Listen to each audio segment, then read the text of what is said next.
अस्सलाम वालेकुम dear viewers. आज हम स्टडी करते हैं प्रॉपर्टीज़ और करैक्टरिस्टिक्स ऑफ वेक्टर प्रोडक्ट। अगर हम vector product of two vectors देखें,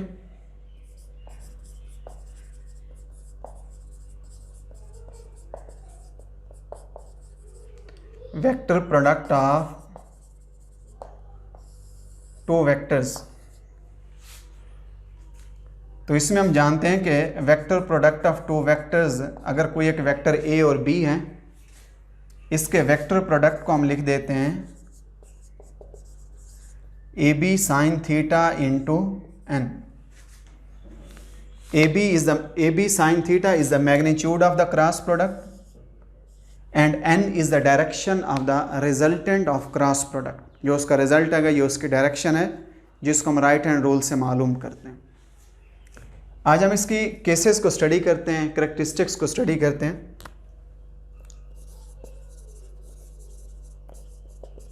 properties are characteristics of cross product.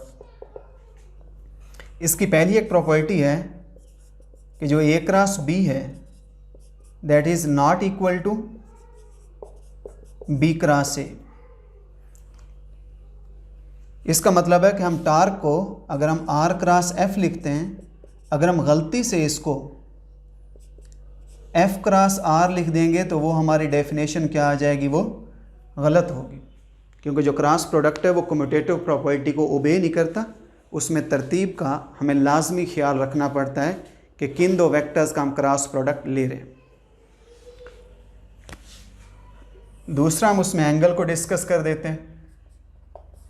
अगर वेक्टर्स आपस में पैरेलल हैं, पैरेलल वेक्टर्स का मतलब है वेक्टर्स का आपस में एंगल 0 है, या हम एंटी पैरेलल भी कह देते हैं। एंटी पैरेलल मीन्स के वेक्टर्स का आपस में एंगल कितना है, 180। इन दोनों केसेस में जो क्रॉस प्रोडक्ट का रिजल्टेंट होगा वो नल वेक्टर होगा, क्योंकि यहाँ पे जब थीटा की जगह 0 पुट करेंगे, साइन 0 का भी रिजल्ट 0 आ जाएगा, साइन 180 का रिजल्ट भी हमारे पास 0 आएगा। यानी अगर मैं ए क्रॉस बी को पैरेलल वेक्टर्स के लिए लिखूं, sine of 0 into 0 is equal to null vector. Theta 0 put किया पैरेलल वेक्टर्स के लिए, साइन 0 0 होगा, 0 इसके साथ मल्टीप्लाई होके इसकी मैग्नीट्यूड को 0 करेगा, डायरेक्शन 0 से मल्टीप्लाई होके 0 नहीं होती, तो उसका रिजल्ट एक ऐसा वेक्टर है जिसकी मैग्नीट्यूड 0 है लेकिन उसकी डायरेक्शन कुछ ना कुछ एग्जिस्ट करती है। इसी तरीके से अगर मैं एंटी पैरेलल, अगर ए और बी आपस में एंटी पैरेलल है, मैं यहाँ पे पुट कर देता हूँ ए बी, थीटा की जगह साइन ऑफ थीटा की जगह मैं थीटा की जगह 180 इंटू एन, इसका भी रिजल्ट क्या आ जाएगा, ये 0।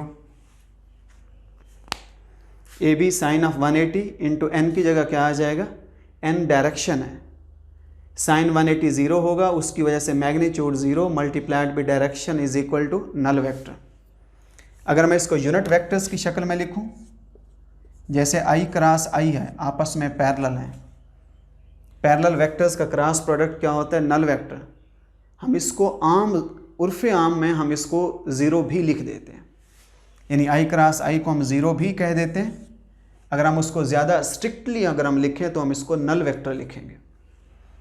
Is null vector, J cross J is equal to null vector, K cross K ये भी आपस में पैरेलल हैं, इसका भी result null vector.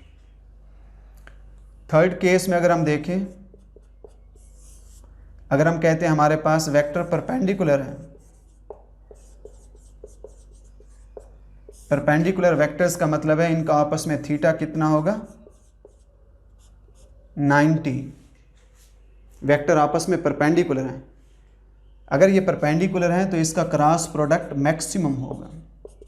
A cross B is equal to A B, theta की जगह 90 इंटू एन, साइन 90 1 आ जाएगा, तो ए क्रॉस बी किसके बराबर आएगा, ए बी इंटू, अब ये मैक्सिमम उसका रिजल्ट है और ये किसके बराबर है, दोनों की मैग्नीट्यूड का प्रोडक्ट है, ए की मैग्नीट्यूड मल्टीप्लाइड बाई बी की मैग्नीट्यूड। जो मैग्नीट्यूड का प्रोडक्ट होगा वो उसका मैक्सिमम रिजल्ट होगा। और जो n है, n हमें क्या बता रहे हैं, n उसकी डायरेक्शन बताते हैं। अगर मैं इसको यूनिट वेक्टर्स की शक्ल में अप्लाई करूं, for i, j and k, unit vectors के लिए क्या आ जाएगा, हम इसको यूं करके i, इसको मैं j लिख देता हूं, इसको मैं k, एंटी क्लॉकवाइज डायरेक्शन में, जिस डायरेक्शन में थीटा पॉजिटिव होता है उसी डायरेक्शन में ऐसे सर्कल लगा दें। तो i क्रॉस j करें, रिजल्ट क्या आ जाएगा, i cross j is equal to k, आगे आ जाएगा j cross k is equal to i, और फिर आ जाएगा k cross i is equal to j। अगर मैं इसके आर्डर को उलट कर दूं, आर्डर को उलट करने से, क्योंकि a cross b is equal to negative of b cross a होता है, अगर आर्डर को उलट करेंगे तो उसके साथ एक नेगेटिव साइन लगाएंगे, जो कम्यूटेशन में हम कहते हैं कि कम्यूट नहीं कर रहा होता। अगर मैं इसको उल्टा j क्रॉस i लिखूं, अपोजिट साइन से लिखेंगे j cross i is equal to minus k। अगर मैं इसको i क्रॉस k लिखूं, i cross k is equal to minus j। अगर मैं k क्रॉस j लिखूं, k cross j is equal to i। तो ये हमारे पास यूनिट वेक्टर्स की शक्ल में हम उसको इस तरीके से लिख सकते हैं।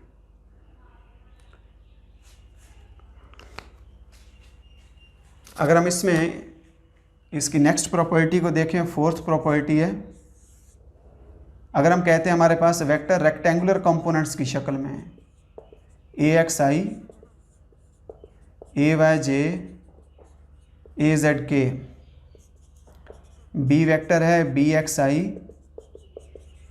byj प्लस bzk, वो कहते हैं कि इसका क्रॉस प्रोडक्ट मालूम करें। तो a क्रॉस b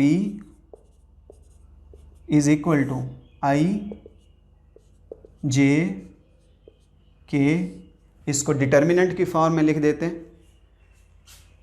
तो फर्स्ट वेक्टर के कंपोनेंट्स पहले ax, b ay, ax y component, z component है az, b के हैं bx, by, bz। अगर हम इसको डिटर्मिनेंट को एक्सपेंड करें, मैं इसको फर्स्ट रो के लिहाज से एक्सपेंड कर देता हूँ, i j k इसके लिहाज से। जब i के लिहाज से एक्सपेंड करेंगे तो इस रो को, इस कॉलम को और इस रो को नज़रअंदाज कर जाते हैं, इनको आपस में मल्टीप्लाई करते हैं, ay bz, दरमियान में नेगेटिव साइन लगा के इनको मल्टीप्लाई करें, by az इंटू किसके लिहाज से एक्सपेंड किया है, i के लिहाज से, दरमियान में नेगेटिव साइन लगा दें। अगर मैं नेक्स्ट इसको j के लिहाज से एक्सपेंड करूं, अगर हम इसको j के लिहाज से एक्सपेंड करें तो फिर हम इस रो और इस कॉलम को नज़रअंदाज कर जाते हैं। ये एंट्री बचेगी ax bz, नेगेटिव साइन के साथ bx az इंटू j। अगर मैं लास्ट k के लिहाज से एक्सपेंड करूं तो मैं इस कॉलम को इग्नोर करता हूं और इस रो को इग्नोर करता हूं, बाकी इसकी कौन सी एंट्रीज बचेंगी, 1 2 3 4, इनको मल्टीप्लाई करें, दरमियान में प्लस लगा दें, ax by, नेगेटिव आ जाएगा bx ay इंटू के लिहाज से एक्सपेंड किया। तो ये हमारे पास रेक्टेंगुलर कंपोनेंट्स की शक्ल में है, ax ay az, bx by bz, किसी वेक्टर के रेक्टेंगुलर कंपोनेंट्स की शक्ल में क्रॉस प्रोडक्ट हमारे पास ये आ जाएगा। इसकी लास्ट एक प्रॉपर्टी है हम कहते हैं हमारे पास ये कोई एक पैरेललोग्राम है, ये साइड है उसकी ए, ये साइड है इसकी बी। इन दो वेक्टर्स के दरमियान आपस में एंगल क्या है? थीटा। ये पैरेललोग्राम की टू साइड्स हैं। अगर मैं इन्हीं दो साइड्स को एक्सटेंड करूं दोनों अपोजिट साइड पे, ए को यहाँ से उठा के मैं इधर शो कर देता हूँ, बी को यहाँ से उठा के इधर शो कर देता हूँ।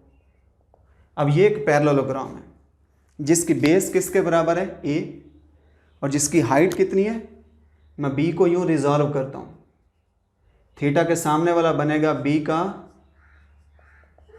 Sign component. B sine theta is the height of parallelogram, वो उस पैरेललोग्राम की हाइट है। अगर मैं इसका एरिया लिखूं, एरिया ऑफ पैरेललोग्राम क्या आ जाएगा? उसकी बेस मल्टीप्लाइड बाय इट्स, जो एरिया ऑफ द पैरेललोग्राम है